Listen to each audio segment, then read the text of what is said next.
There was a period of time where it felt like multifamily on the tech side was very behind, and I think that COVID definitely pushed us all to be in a different space because we had to reinvent what we were doing, and it's almost created this like renaissance in multifamily tech. Some people sell really well in person and don't do as well remotely, but just because you are a superstar salesperson doesn't mean you're going to do well in a remote situation. In this episode of Humans of Multifamily, I sit down with Jillian Fikkert, Vice President of Sales and Marketing at Buckingham Companies. Her journey started in shopping malls, but a bold cross-state move at 24 set the stage for a career in multifamily that's anything but conventional. Jillian has led centralization pilots, championed AI adoption, and built teams that thrive on trust, not micromanagement. She's proof that innovation in our industry isn't just about tech, it's about people, process, and perspective. This episode is full of lessons for anyone navigating change, leading teams, or rethinking what the future of multifamily should look like. Before COVID, I always thought of myself as like being extroverted, and then I realized like what it's like to have that time and energy back, and I was like, oh, wait a second, maybe I like this introverted opportunity. Like maybe I like this idea of like not saying yes to everything, just doing things because I feel like I have to do. Sometimes it still stresses me out, and I'm like, oh, but if I miss this opportunity, is it gonna be detrimental for something in the future? But sometimes you just gotta say no. If we keep projecting out like 10 years, right? Mm-hmm. What do you think a property staff will look like? How centralized do you think we're gonna get? I think that we are going to... Property managers lose hours chasing rent, while delinquency and filing costs add up to massive losses. The financial impact? Millions in unpaid rent sold to collections agencies that recover just 20 to 30%, while taking a huge cut. Now, the Kelsey you trust for leasing helps you recover more rent in-house, reducing reliance on agencies and maximizing revenue. With Collections AI, Kelsey automates rent and move-out collections, from the first missed payment to move-out, while ensuring compliance across jurisdictions. Easily train and set up Kelsey on your company's collections process, including CARES and state-regulated workflows. She doesn't just set reminders. Kelsey answers resident questions, tracks promise to pay dates, and follows up persistently to keep payments on track. Need oversight? Corporate teams can monitor collections in real time with Zuma's dashboard, while site teams use the Chrome Assistant to track payments and even respond as Kelsey when needed.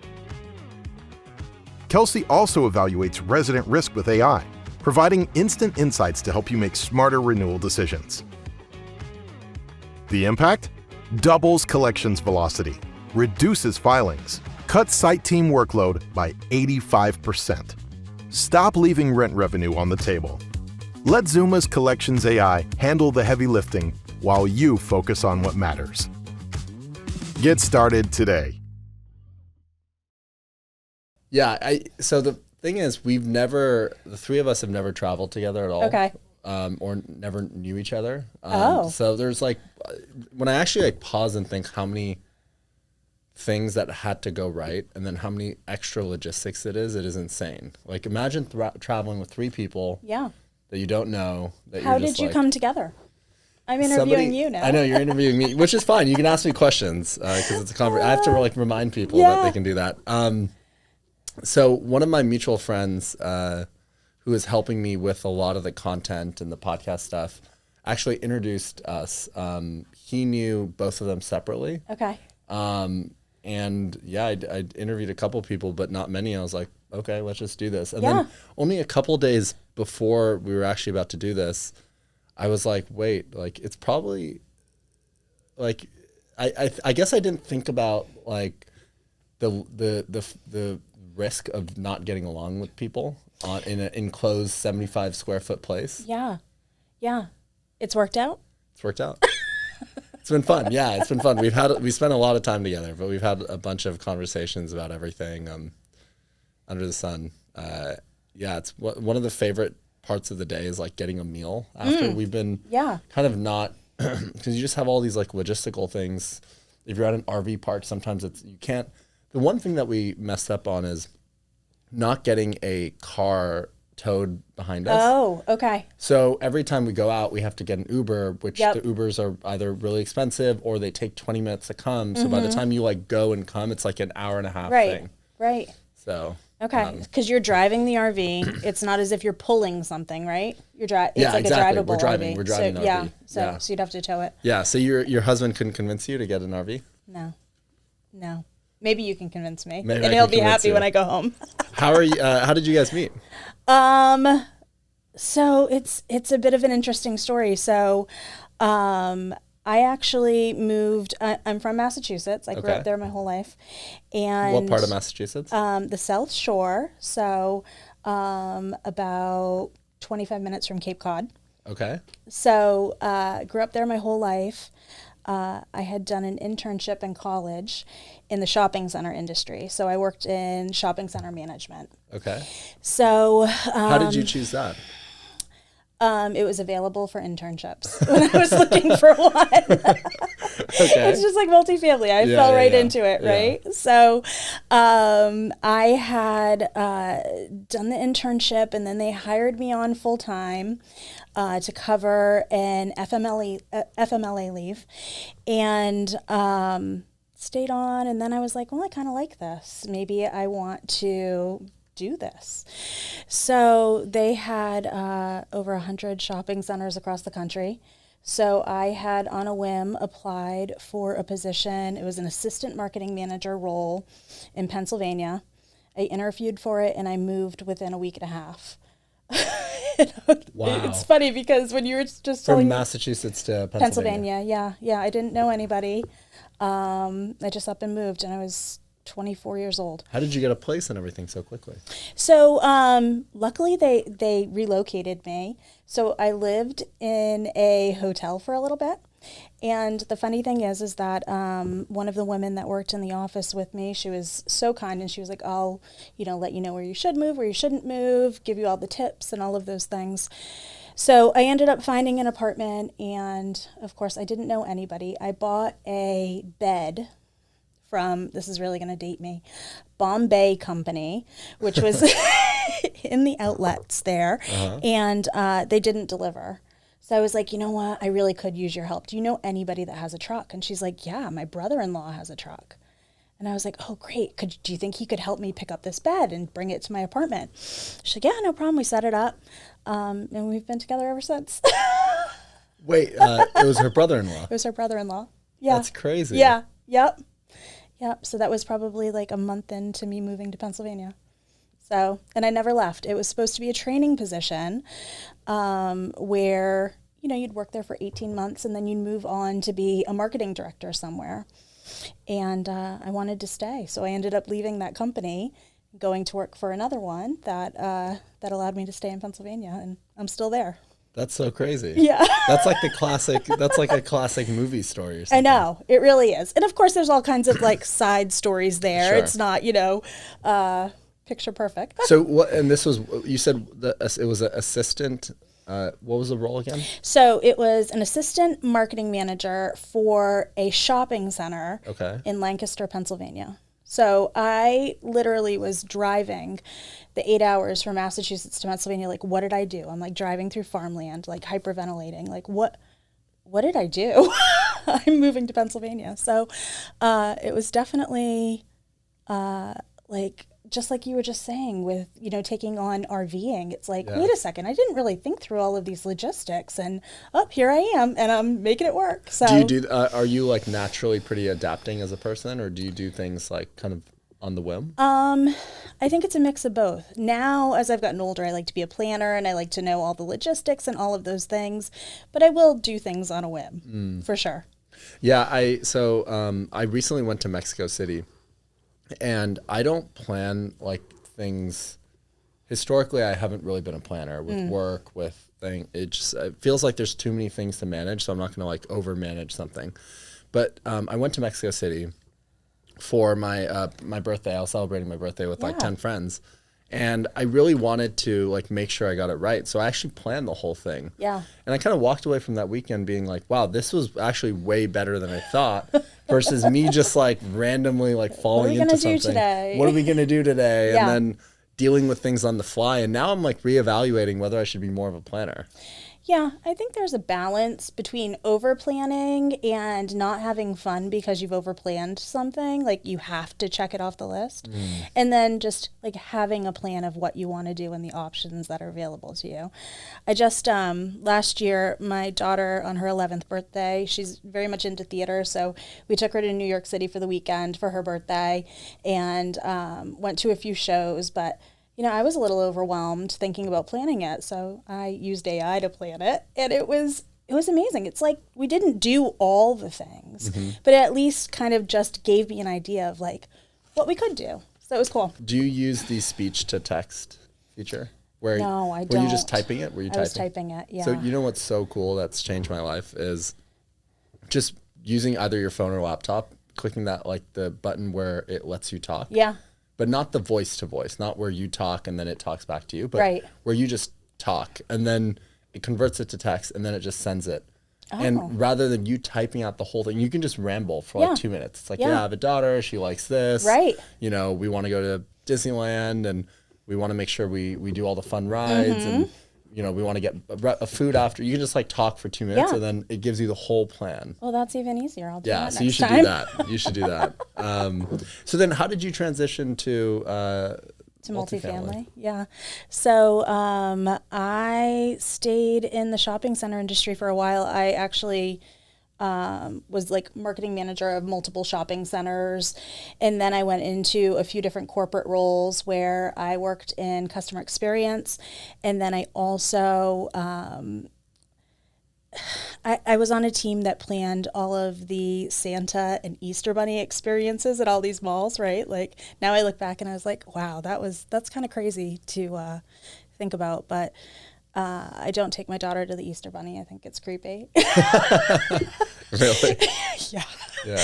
But anyway, so, things just changed. The economy changed. People started shopping online. Just the whole thought process of shopping center marketing just had an evolution. And when was this? What? 2015. 2015. Yeah. Okay. It was time for a change, and I made the move over to multifamily in a marketing role.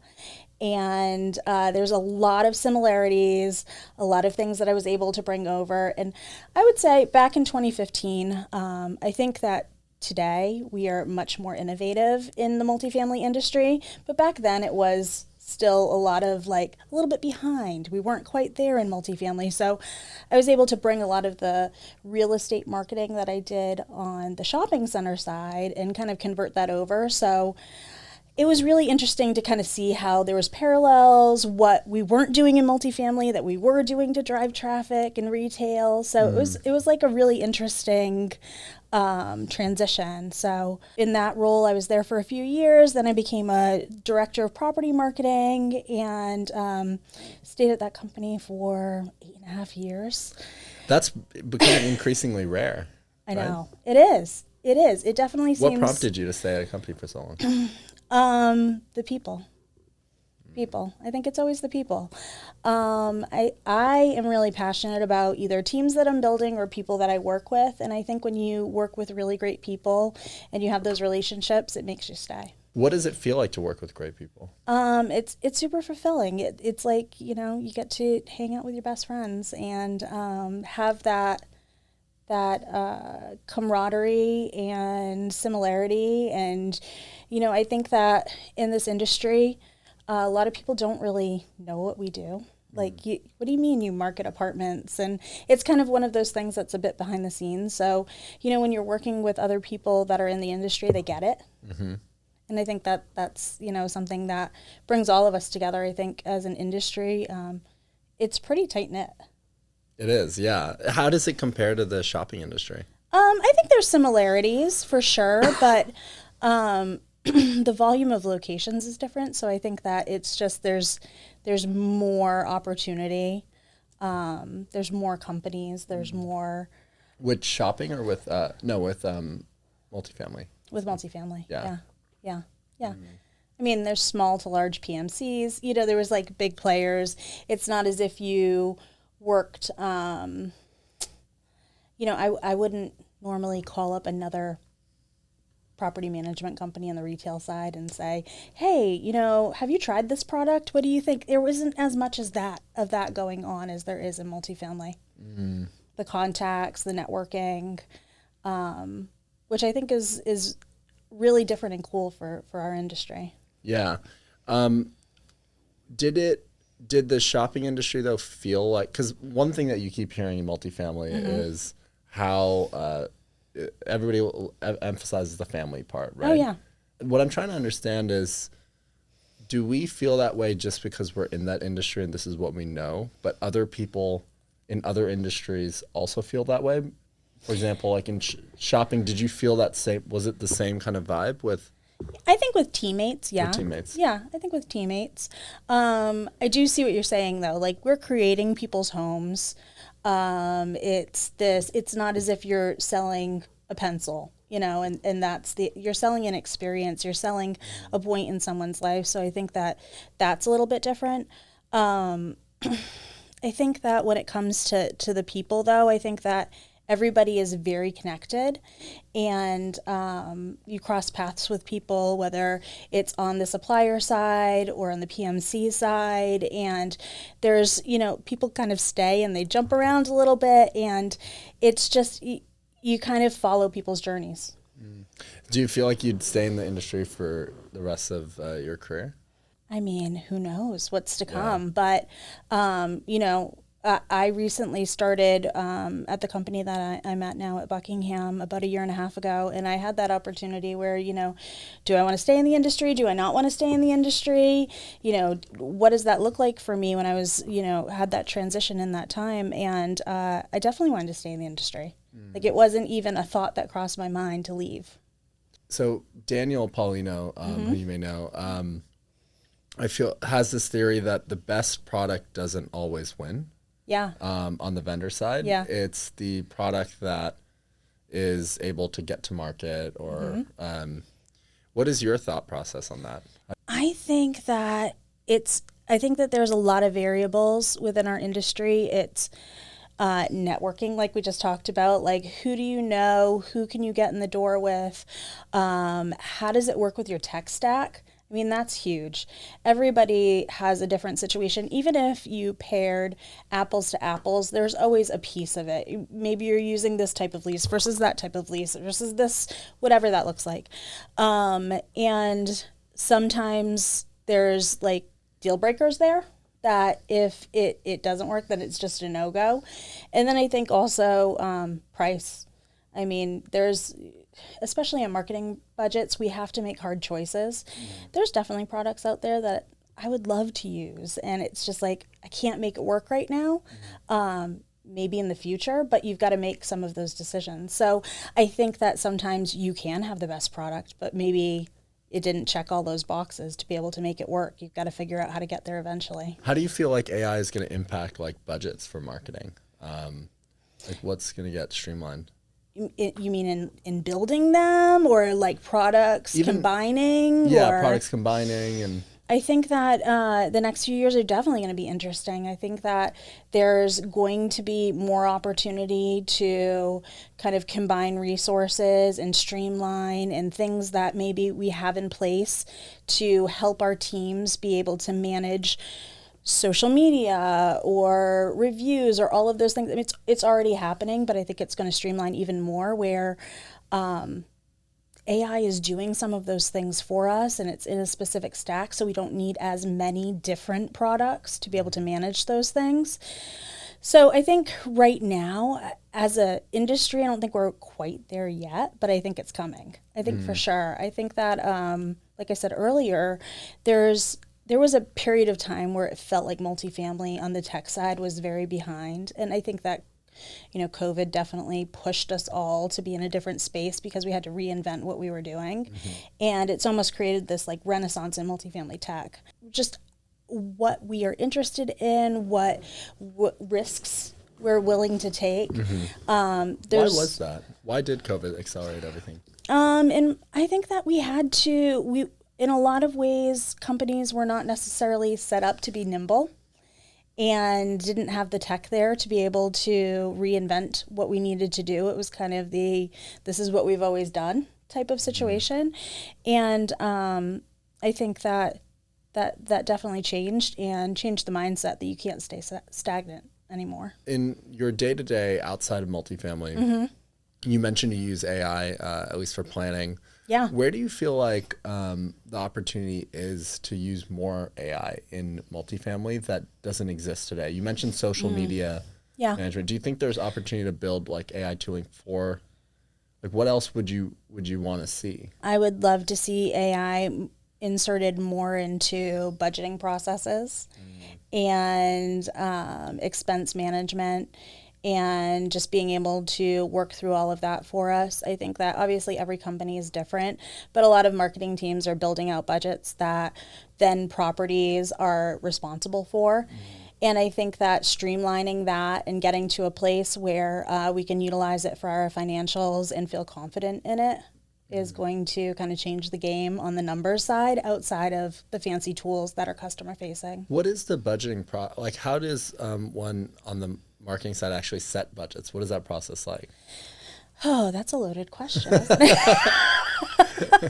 We're coming up on that season very soon, and it feels like it gets earlier and earlier. You know, it reminds me back in like my shopping center days when everybody would be like, oh my gosh, it's Thanksgiving. Why is there Christmas decor out? And it's like this every single year. Why do you forget that every holiday season, stuff is out earlier? And it's like every June or July comes and you're like, oh, budgets are due in August. Like what is going on? So, we're almost at that time where we're planning for 2026.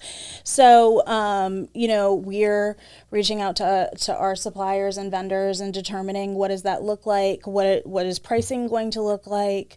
Is there new tech that we want to implement in the next year that we want to get that into our budgets? And then it's, a puzzle piece of how do we create balance so that we're working with our asset management team so that we're hitting those numbers, that we're not, exceeding the percentage that we're allowed to year over year. And some of that is just kind of eaten up by, rate increases and what that looks like. But if we want to roll out something new, like what's the give and take there? One of the things that outside of multifamily, you see a lot more commonly is AI and companies actually marketing themselves this way, AI replacing human labor. Yeah. And I think in this industry, it's interesting. I feel like it's a sensitive for sure topic. Yeah. I think that it goes back to the fact that we're selling an experience, we're selling a moment in people's lives, whether it's their first apartment or their family has expanded or gotten smaller or whatever that looks like. It's a moment in time for them when they're moving and they're making a decision about where they're going to live.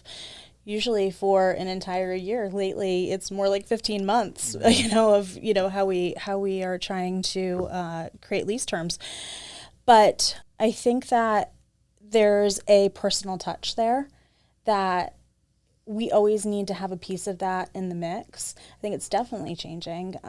We have been working through centralization, and how do you continue to be consistent with your message, be able to have appropriate follow-up, be able to make sure that you're touching all of the leads, but also have that personal touch to have the conversations with people, to make those connections, build rapport, even if it might not be in person, if it's over the phone, if it's a self-guided tour, if we've definitely changed the mindset of what a tour looks like. It could be video, it could be, on your own time, but how do you still create that personal touch, right? Like if we're just using AI and we're telling you to watch a video or go through it yourself, like I don't know if we can remove the people altogether.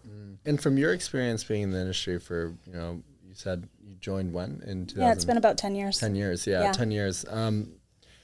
Do you, what are the best examples that you've seen of companies that have done the human touch experience well, right? So I'll give you an example. One of the things that I was talking to John Cook from Bell Partners about Yeah. was, you know, if all this time opens up where AI is taking more and more of the manual work, the question is, well, then how do you fill, if you don't reduce your team, which makes sense in this industry, then how do you start filling those human experiences more? And one of the ideas was like, well, maybe on-site teams should be writing, you know, handwritten thank you notes for every prospect and deliver those. And there's all these like little things that I think are not, because what I'm trying to understand is AI is definitely automating a lot of the work that on-site teams are doing. So you have this open time, right? So what is happening in that open time? And I think part of the problem is you almost have to like redefine these roles. I 100% Does that make agree. sense? Like when you're Yeah. hiring, it's like maybe it's not, you have to literally redefine the role. Yep. And be like, hey, part of your job is to write handwritten thank you notes for prospects. Part of your job is to do XYZ personalized experience, because Yeah. it's re-educating. You can't just suddenly take somebody's job and then there's this void and then expect them to like do these things naturally. Absolutely. And I think that that's probably the hardest part of this change, is that we are reinventing roles. And it has been the same for a very long time in our industry, and I think that change is hard.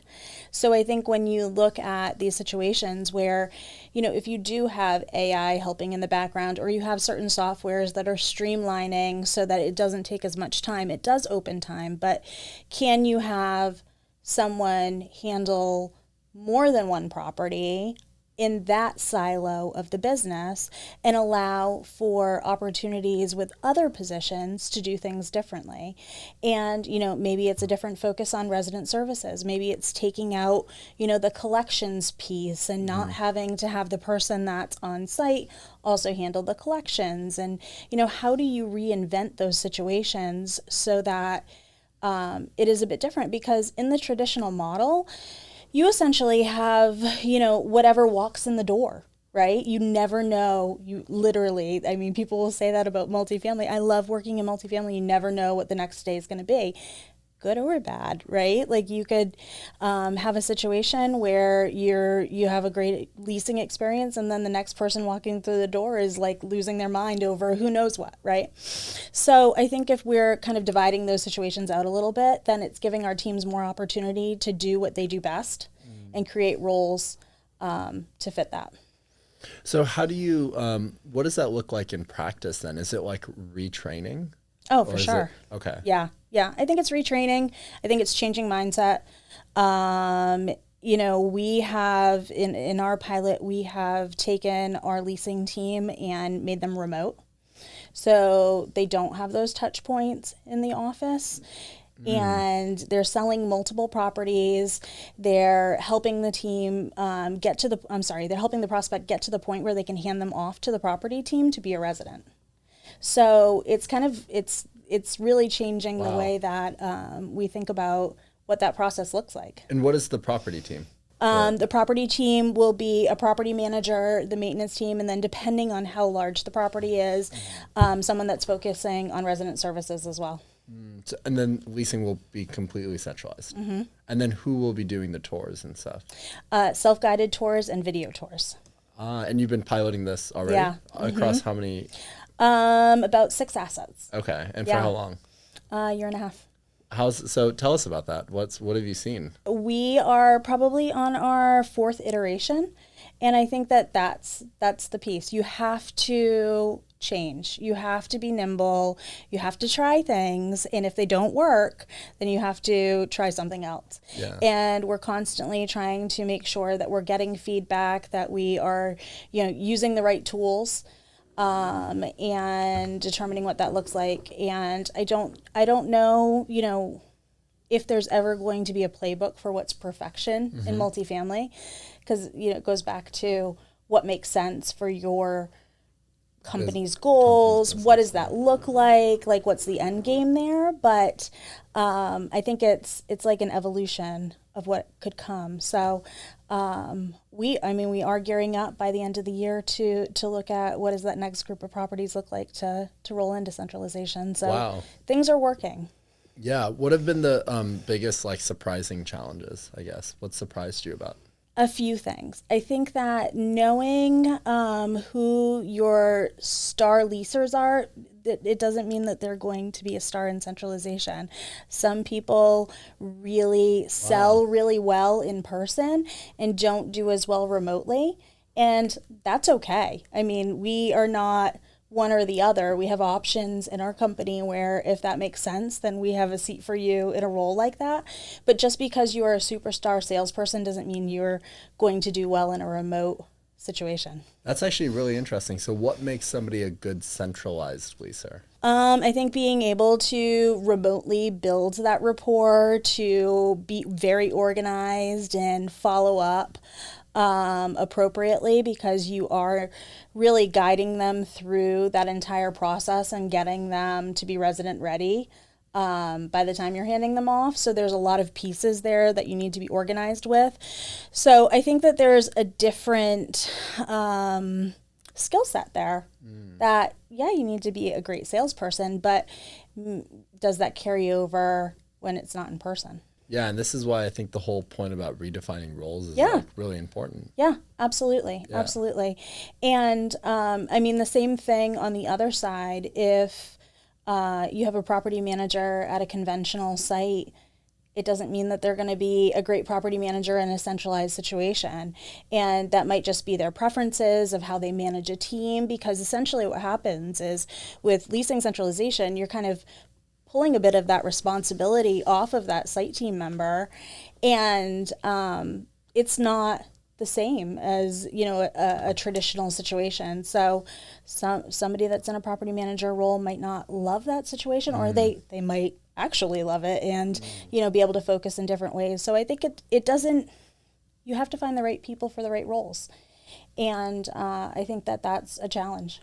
If we keep projecting out like 10 years, right? Mm-hmm. What do you think a property and property staff will look like? How centralized do you think we're going to get? I don't know. I mean, I think that it is consumer driven. I think that we are going to meet those prospects where they want to be. And at 10 years from now, who knows? We might be back to the you know, past model, or it might be an iteration of what we have today. But I think we need to be driven by consumer behavior and be really in tune with that and meet them where they want to be able to have that experience. One thing that I've heard consistently is that multifamily, I think you mentioned this earlier too, is a little bit slower to adopt. Mm-hmm. And what I found interesting after having a bunch of these conversations is there's some leaders that will actually look to, rather than going to multifamily conferences or educating themselves in multifamily, they'll go to student housing or they'll go to hospitality. Yep. Why is multifamily, in your opinion, like slower to adopt than like the other sectors? Yeah, I think we're getting better for sure. And I think that we are looking at other industries and taking cues from them and determining what works. But I think it's really, it is a great situation for anybody to look outside of what just multifamily is doing and get involved in those other conferences and other situations, because you can pull ideas from them and implement and, you know, kind of drive. I mean, there's plenty of suppliers that, you know, also work in healthcare, or they also work in single family, multifamily, all of those things. And I think we're seeing a bit more of that in the last few years, because they're kind of taking the best of and, you know, fitting it for each industry. But yeah, I think hospitality is always the one that everybody really talks about. And I think it's really interesting because there's definitely things you can take from it. But I think when you go back and look at it, like we're not just selling a night stay. We're not just selling a dream vacation. We're selling a situation that you need to live in for a longer period of time. And that comes with different opportunities for touch points. So I think that we can take cues from that, but still we're very different. And I think it's to your point about being consumer driven, right? Like the experience, the opportunity to impress somebody staying in a hotel is like a couple days. Right. So the experience in those couple days has to be phenomenal. It's actually, yeah, that's pretty interesting. The consumer really does drive a lot of this. Right. And because like you don't have that pressure for multifamily and for longer stays, the industry doesn't respond in the same way. I think even looking at, how people make appointments for tours, people want to self-schedule. And if you're not allowing people to self-schedule, then you're going to lose them to the company that is going to allow you to. I myself, if I'm going to make an appointment for something, I want to be able to look at the calendar, determine what makes sense, and not go back and forth with someone a million times on what could or couldn't work. And I think that that's something that multifamily, for the most part, is doing. But how do we even extend that even further? Can you book a tour and come and do it on your own time? Can you be available? I think a lot of our offices across the industry are, open when people are working.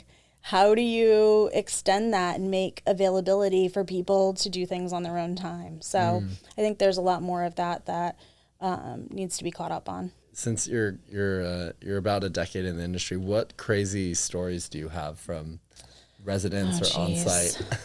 I do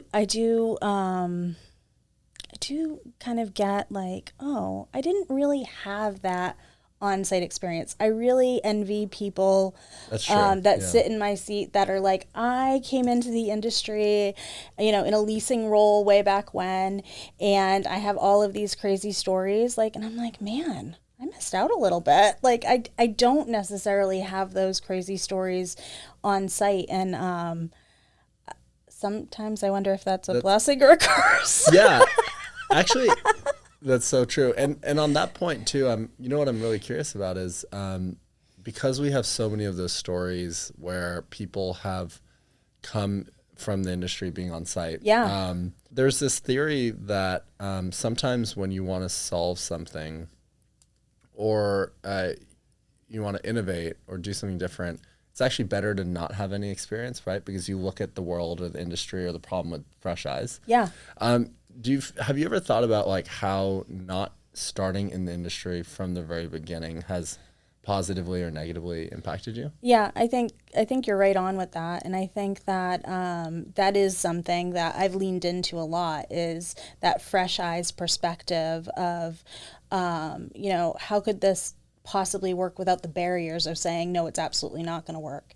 And I think that there's balance there as well, making sure that you're talking to team members that have that experience and you're walking through things and you're like, hey, I have this crazy idea. Could this possibly work from your perspective? Oh, maybe. Okay, let's explore this a little bit more. And I think that gut check of the people on your teams that have had that experience is a good balance between the crazy idea and what could actually work. Mm-hmm. And I think that sometimes, if you're too extreme on either end, then it's not going to work out. Whether it's too crazy and it's not going to work, or you're never going to take that risk. Mm. And what about on the on the negative side? Not because I wonder, if you start in the industry on site, mm-hmm. you're most likely to have more empathy because you probably understand the roles more. Is there any negative, have you perceived any negative impact? I don't think empathy is the piece. I think it's more of just the logistical day-to-day pieces that maybe is more of what I keep in check. I try to always keep in the back of my head the thought process of what are we actually selling and what are we doing here? Mm-hmm. Because I think that can get away from you. Mm. Yeah, it's super easy actually. And I was talking to somebody who is starting something called an In Your Shoes campaign. Oh, okay. So basically what they're doing, I think it's Ariel from Carter Hasten. They're starting a program where either a day, a month, or some period of time where all the corporate team will basically you'll go through every role on site. So you'll go on site and you'll actually shadow that role and do it frequently. And but not like undercover boss, right? Not undercover boss. No.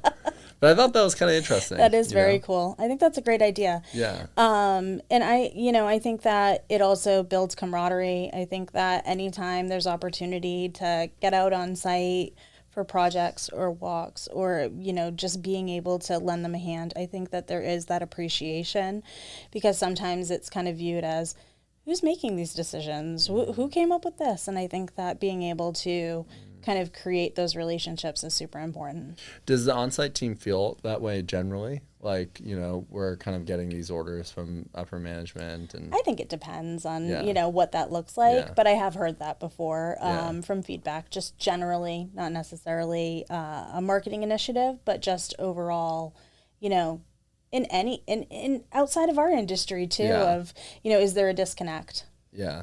Yeah. So I think being able to stay connected and be open to feedback is super important. Yeah. Let's talk a little bit about growing up in Massachusetts. Yeah. What was that like? Where did you grow up? You said did you say in a farm near? No, where I live now is like farm country. Oh, where you live now. No, I grew up in the suburbs. I had a really great childhood. I have two brothers who are twins that are 4 years younger than me. And identical? They are identical. Oh. Yes. But like not to me. Like, you can easily tell them. Yeah. Maybe if you saw them, you'd be like, oh, wow, they look a lot alike. They're nothing alike to me, but I think that's just and personality wise too? They have similarities for sure, but as they've grown, but I think that it's really interesting because they had each other, and I was the older sister. So I feel like I almost lived like a different, I'm like, did we have the same parents? Did I break them in that well for you guys? What happened? Yeah. But, no, like I had a childhood of like friends constantly around and, great opportunities. So it was very cool. I always was super independent and kind of made, actually, now that I think about it, I kind of made like different decisions. I decided on my own to not go to the regular high school that everybody kind of went to, and decided to go to the Catholic high school that was in the next town over. On your own? Yeah, I didn't have a friend or anything that went with me. I just decided that was going to be better for me, for my goals for the future. With no pressure from your parents? No pressure at all. No. How did you, this was like you were in 8th grade or 7th grade deciding this? Yeah. Well, how? I think that I honestly, I don't know. I don't know what went through my brain as an 8th grader or 7th grader, but I thought that would be a better decision for me for, college in the future or whatever I wanted to do. And so I went to this private school, and that was also a great situation, and I loved it. And I had these aspirations to kind of move away. I applied to 10 different schools. My poor mother drove me around all over the East Coast. I got into every single school I applied to. Wow, it was all on the East Coast? Yeah, all on the East Coast, from New York, like upstate New York to Florida. Yeah, so was school easy for you then? Or it was. You were pretty academic and stuff? Yeah. I can't say that I was like in honors everything, but I think it kind of was like second nature. And you were pretty studious? Yeah. Okay. Yeah. So I got into every school, and then I ended up going to the state college that was in my backyard. Why? I think I tried to make the best decision for my family at the time, and financially and what that looked like, and also, my piece of that and what was going to be my responsibility, and tried to make the best decision, and kind of said, well, we'll figure it out along the way. But it went really well, and, kind of circling back, I took that internship, and then the first chance I had, I up and moved. So I guess that worked out, because even though I didn't go away to college, I up and moved a few states away, but then stayed there. And so if your parents didn't push you to join that school, what did they push you on, or what was their parenting style like? That's an interesting question. So my dad was a super hard worker, 60-hour a week, blue collar job. What was the job? So he actually worked in a coal plant. Wow. Yeah. But he had a passion for music. So during the summertime, there was a music venue not far from our home, and he got a second job there so that he could go to every single concert. And he worked security so that he could just see every artist he possibly could for free. What is working in a coal plant like? I think it wasn't an easy job. It wasn't an easy job. And he didn't really talk a whole lot about it. Yeah. But he worked a ton of hours, and he was really passionate about kind of the things he did outside of work. It was kind of like a clock in, I'm going to, provide for the family. And he didn't really talk a lot about what happened day to day. Did you ever go to any of the sites or the plants? No. No. I did go to a ton of concerts. With him? Yeah. Yeah. Did that influence your music taste growing For up? sure. Okay. Yeah. And what is his music taste and your taste? So, he was very much into a little bit of everything, a lot of 70s rock and a lot of just a lot of mix. Like he had some country, he had this, we had a hallway closet, and my dad passed away in 2020. And even still, you go to that closet and it is top to bottom records and CDs that my mom's like, I don't know what to do with this stuff. Like eventually we're going to have to go through it. But any chance he got, it was music centric. And did your brothers get into music similarly? Not in the same way. Yeah. Yeah. So is that what you and your dad shared that? Yeah. Yeah, for sure. That's sweet. You make me cry. I'm sorry about him passing away. So he had dementia, early onset Alzheimer's. So it was really hard. You guys were close growing up. We connected on certain things. I was definitely closer to my mom. She was around all the time. She still is. What about your mom? What did she do growing up? Was she? So my mom is very crafty and artistic, which I wish I had the talent that she has. Oh my goodness. I didn't know we were going to cry today. But it's so funny because my mom and I are really close and probably butted heads a bit over the years. But as I've gotten older, I've realized I'm exactly like her. In what ways? Our personality, our delivery, our thoughts in life were very similar. I will say, though, my work ethic, my drive, that's my dad. Through observation? Yeah. Yeah. And he was more of a quiet? Yes. Yeah. Yeah. That's like, I got that vibe. Okay. Yeah. So my family all still lives in Massachusetts. So it's been hard the last few years. Would you ever move back? I don't think I would. I just feel like that's a period of time, and I don't know if I'd go back. And you have you said 11-year-old? Yep, I have an 11-year-old, almost 12, and my stepson is 22, and he's graduating from college this Saturday. So we got a lot going on. Yeah. Yeah. And where is he graduating? He goes to Westchester University. It's right outside of Philadelphia. Okay. So 11-year-old, that's like about the time when you were deciding to go to Get school. into multifamily? No. No, when you're going to go to the school, the Christian. Oh, yes. Yeah. We never talked about that. So what was that like then? Are we going back to high school? The 8th Okay. Yeah. It was really good. I had, what it forced me to do was make friends outside of that core group that I had growing up. I had a really close group of friends growing up. And then all of a sudden I had all of these friends from towns from all over the place and, all of these connections that, kind of broadened my horizons a bit. And I think that drove me to be open to, different situations and different change, knowing, hey, you can make friends anywhere. How is your son similar to you when you were younger? How is what? How is your son similar to you when you were younger? My 11-year-old daughter? Your 11-year-old. Oh, sorry. Your 11-year-old yes, daughter. Sorry. Layla. Oh, gosh.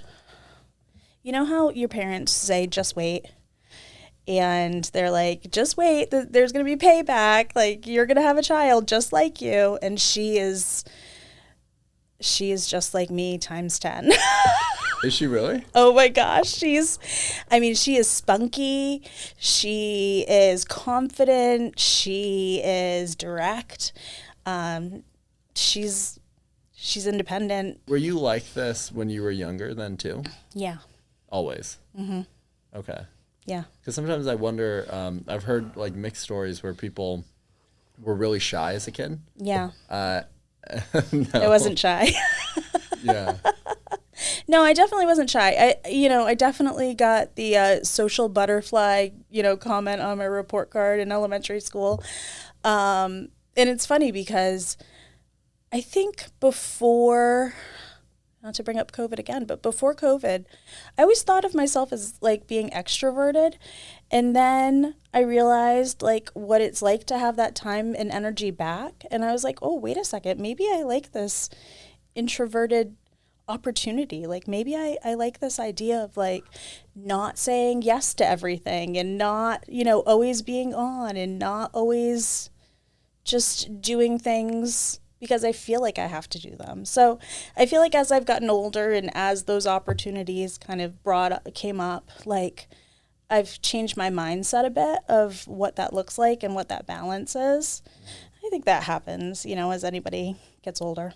Yeah. And are you good at saying no? I'm getting better. You're getting better. Yeah, I'm getting better. Sometimes it still stresses me out. And I'm like, oh, but if I miss this opportunity, is it going to be detrimental for something in the future? But sometimes you just got to say no. Yeah. Or like FOMO or guilt, For sure. I get like FOMO or guilt if I say no to things or no to events or people I had a situation this week where, today's Sunday, I'm here till Wednesday. We have an award ceremony for work on Thursday. So I'm like, okay, do I leave California, fly to Indiana, do the ceremony in Indiana, leave, and be back home and okay for a college graduation on Saturday? And I was like, something's got to give there, and I've got to figure out what piece that is. So, I'm Thursday will come, and I will be logging in remotely, and I will have FOMO for sure. How has the decision-making filter changed over the years of like what you prioritize versus what you don't? I think definitely just seeing how fast our kids have grown up. Like, I pause and go, this is definitely more important than, whatever that opportunity is. And definitely changed my mindset over time. I think putting family first is, absolutely, a lot of people say it as a speaking point, but I think it is truly important. Yeah, my sister just had a kid like 3 months ago. Yeah. So I'm like seeing her priorities change in real time. I just visited her and my dad a couple days ago, and she was just straight up like, I just don't care about work as much as I did because I'm like I have this big priority that I'm going to prioritize. Yeah. Like, it changes your mindset. In some ways, I think I also worked harder in some ways because I had somebody to provide for and to, make sure that I had the opportunity to take care of. But also it's the balance of making sure. But it does change you. I mean, even being in your shoes, I remember when my brother had his daughter, and she is 18 now, and she was my, out of the three of us, she was the firstborn, and I you have this weird, oh, that's not my baby, but that's my baby, and that's probably the way you feel, with your sister's child. It's like you get this weird connection that you didn't know was going to happen when you see that baby, and you're like, oh wow, this is like a piece of our family. Yeah, it was so crazy. I was telling somebody this, and they thought it was crazy, but this was 2 days ago. I didn't want to hold the baby when it was really small, so I was like, I'm gonna wait a little bit. Yeah. And 2 days ago, I held her, and I was just like, this is so crazy. Yeah. It is because that was the first time I had ever held a 2-month-old or 3-month-old, because I don't see 3-month-olds walking around. I'm not randomly holding them. So this was I I was just like blown away by the innocence. Yeah. I was also blown away by how we had a bunch of relatives over on Saturday, and my sister also has a dog. So it's crazy how like a dog and a baby just become the center of everything. Oh yeah, absolutely. Like everybody is just like looking or giving attention to either the dog or the baby. And it like reminds me of like how food brings people together. I'm like, damn, like kids and dogs, like babies bring people together similarly. For sure. Yeah. And you know, you sitting there holding that baby, you're like, wait a second, this is like the next generation. Like I know. It's so crazy. Mm-hmm. It's born in 2025. Yeah. Well, and you know, being the uncle is like the fun part. Like you get to do all the fun. So you have a lot of fun ahead of you. Really? Yeah. For sure. Tons of fun, and then you give her right back. Yeah. Another thing All sugared up. All sugared up. Yeah. Another thing I learned actually was I had heard this from a previous guest on the show, but apparently it's really difficult for the husband for the first like 6-9 months. I'm sure it's real difficult. Yeah, because apparently, I didn't realize that, but basically, like, you get this new, like, you know, human being that enters the relationship in some way. Dynamics. Where now the mother or the wife is, like, giving all her attention to the kid. Yeah. And the husband doesn't really have a major role, most cases, in the first, like, 6-9 months. So I didn't know that. That was kind of interesting to learn. Yeah. I think dynamics differ for relationships and what that looks like, and, you know, how involved, and, you know, there's so many different circumstances that come to the table, and I think the experience is different for everyone. Well, thank you for doing this. Yeah. Thank you for sharing. This was fun. About your dad. Yeah, this was fun. Yeah. Thank you. I appreciate it. It's unfortunate we had 2 cancellations today. No. And I was like, please don't cancel, and you did cancel. So I'm absolutely. I was excited about this. Yeah, actually, to be fair, one of them, her flight got delayed. Oh, so it is tough. Flights are tough right now. Yeah. I have been stranded on many of a tarmac in the past few years traveling, and you can't. It is what it is. You know, you can't control it. So I'm glad I can make it. Thank you. Yeah, absolutely. Awesome. Thanks.